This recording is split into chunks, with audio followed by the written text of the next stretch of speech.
Well, we can speak now to Behnam Taleblu, who is a senior fellow at the Foundation for Defense of Democracy in Washington. Hello to you. As I was just saying, it's a very interesting time, isn't it, in terms of the political situation in Israel with Benny Gantz's departure. And I suppose, what does this mean for Benjamin Netanyahu? And is he going to be even more influenced, I suppose, by the right?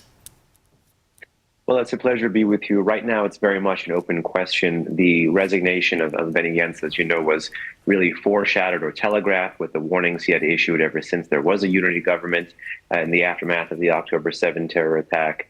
But in general, this did seem to be a matter of when and not if, based on the way the war at home in Israel was going between different factions that had constituted that unity government. To the heart of your question right now, it is very much an open question as to will the current prime minister be more beholden to that hard right and ultra-Orthodox faction to make up the seats with the loss of Gantz and Eisenkot, or will he try to move to the center or center-right?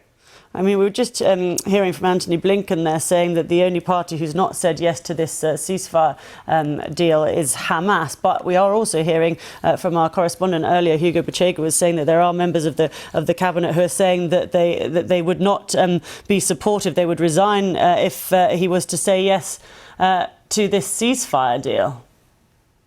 We'll have to really wait and see and test that out. I don't think the U.S. would have embarked prematurely on its 8th trip in the region and now pushing to move a political understanding or agreement into the text of a UN Security Council resolution if the agreement did not have some kind of tacit support or ability of Netanyahu to at least deliver, let alone other factions. But you did mention the secretary and his trip, and it's worth noting, at least based on what's reported, that he will be visiting not just with the cabinet, but also with those ministers who had resigned, or those former ministers who had resigned. Yeah, that is interesting, isn't it? And Benny Gantz was calling for Netanyahu to set a date for election. Is there any chance of that?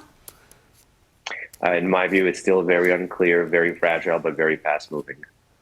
OK.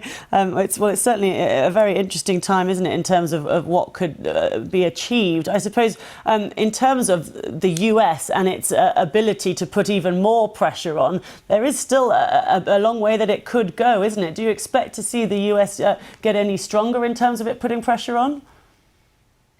I think right now it's anyone's guess. I would wait to see how a lot of the Arab capitals react, both to the messaging in the lead up to Blinken's trip. The point about Hamas being the only one to not agree to the ceasefire proposal or the ceasefire resolution idea was echoed before Blinken went on his trip by National Security Advisor Jake Sullivan, as well as many other White House officials who had actually left Washington for France for commemorations. Yeah, OK. Well, thanks very much for talking to us. That's Behnam Taleblu, a senior fellow at the Foundation for Defense of Democracy in Washington.